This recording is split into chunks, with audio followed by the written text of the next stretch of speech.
In uno sport complesso come questo, dove ci sono una miriade di fattori in gioco, sappiamo, come vi ho spiegato anche in tutti i video presenti all'interno di questo canale, che la tecnica e il modo di nuotare stanno in cima alla piramide e comandano su ogni altro tipo di fattore, fra cui anche il modo di allenarsi. Su quest'ultimo però potrebbe aprirsi davvero un mondo, visto e considerando che se ne vedono davvero di tutti i colori. Oggi sono qua per mettere un po' di ordine e spiegarvi in modo semplice e chiaro quelle che sono tutte le diverse velocità e andature che potrete incontrare in un tipico allenamento di nuoto. Iniziamo col dire che innanzitutto dobbiamo fare in primis una grossa distinzione tra tutte le andature e velocità che appartengano al meccanismo aerobico e a tutte quelle che invece appartengano al meccanismo anaerobico. Oggi in questo video andremo a trattare soltanto una parte di quelle che appartengono al meccanismo aerobico, ma per comprenderla al meglio dobbiamo considerare che questo meccanismo è allenabile e quindi migliorabile tramite tutta una serie di lavori che vanno a lavorare sulla capacità aerobica o sulla potenza aerobica. Stop! Questi sono i due grandi range di questo meccanismo, dove nel primo, ovvero quello che abbiamo chiamato range di capacità aerobica, troviamo tutte quelle esercitazioni comunemente classificate come A1,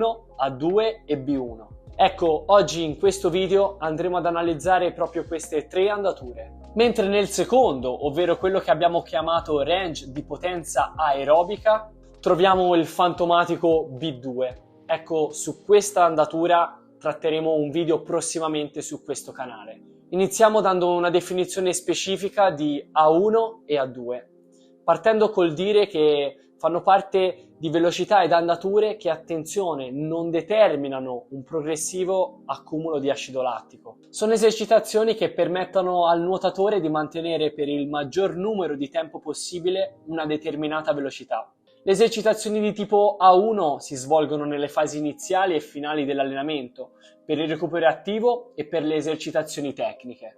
Sono lavori settoriali di intensità molto bassa. Le esercitazioni di tipo A2 invece sono maggiormente orientate alla costruzione della resistenza aerobica, con una durata di 50-60 minuti di lavoro effettivo continuo e un volume totale compreso tra i 3.000 e i 5.000 metri, frazionabili in distanze dai 100 ai 400 metri. Queste in realtà possono essere anche superiori per i fondisti o per chi in generale deve preparare gare molto lunghe. Parlando poi di recupero tra una ripetizione e l'altra dell'esercitazione, c'è da dire che questo varia dai 5 ai 30 secondi in base alla distanza prescelta. In sostanza, più è lungo il lavoro, più che chiaramente anche il recupero aumenterà. Ma prima di andare avanti voglio prima soffermarmi su una cosa. Abbiamo detto che la 1 e la 2 non determinano un progressivo aumento e accumulo di acido lattico. Ma quindi che cos'è l'acido lattico? Fermiamoci un attimo insieme e cerchiamo di capirlo in modo da riuscire a comprendere meglio quello che dirò all'interno di questo video, ma soprattutto anche nei prossimi episodi. L'acido lattico è un composto tossico per le cellule, il cui accumulo nel torrente ematico si correla alla comparsa della cosiddetta fatica muscolare. Ma quindi quando è che questo acido lattico inizia ad accumularsi in maniera massiva all'interno dei nostri muscoli e del nostro sangue? Beh, semplicemente quando la velocità di sintesi, cioè di produzione, supera la velocità di smaltimento. In particolare, durante un lavoro muscolare molto intenso, si arriva a un certo punto che il meccanismo aerobico, di cui abbiamo dato un veloce accenno prima con le velocità di A1 e A2, non è più in grado di soddisfare le aumentate richieste energetiche.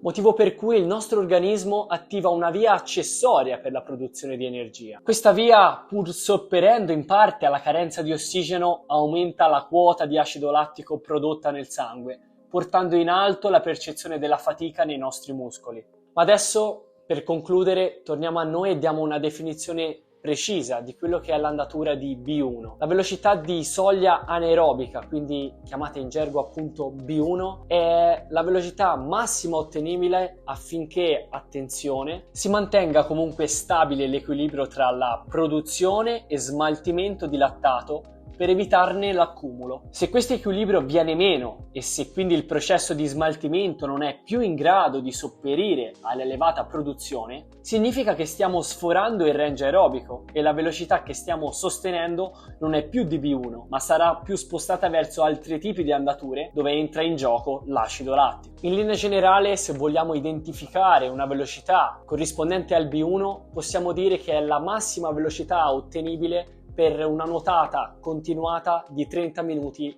però a velocità costante. Quindi per allenare la soglia anaerobica si devono strutturare lavori centrali della durata variabile tra i 20 e i 40 minuti, eseguibili anche con frazionamenti dai 100 ai 400 metri, per un volume totale di solito compreso tra i 1500 e i 4000 metri, chiaramente a seconda del livello dell'atleta. Anche qua i recuperi sono di solito compresi tra i 10 e i 30 secondi, a seconda della lunghezza del frazionamento. Esempi di serie di allenamento in B1 possono essere i classici 15-30 da 100 con recupero di 15 secondi, 20 o 10 anche da 200 con recupero di 20 o 25 secondi, o 10 da 300 con recupero invece di 30 secondi. Alla fine, se vogliamo chiuderla in parole povere, in A1 o in A2 un nuotatore allenato può ipoteticamente nuotare all'infinito, ritmo blando ed avanti finché non passa la voglia. Mentre per quanto riguarda il B1 e quindi la soglia anaerobica, abbiamo capito che la cosa si complica leggermente di più.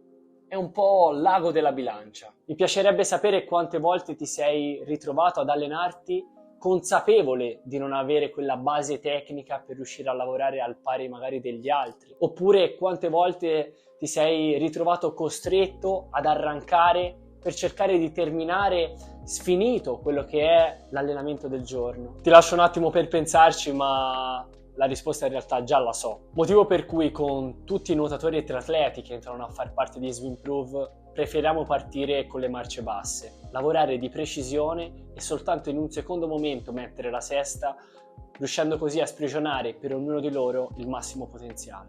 Adesso tocca a te. Se vuoi capire quali sono i reali problemi che limitano il tuo modo di nuotare e quindi vuoi riuscire finalmente a risolverli, ti invito a cliccare nel link in descrizione per parlare direttamente con un nostro coach.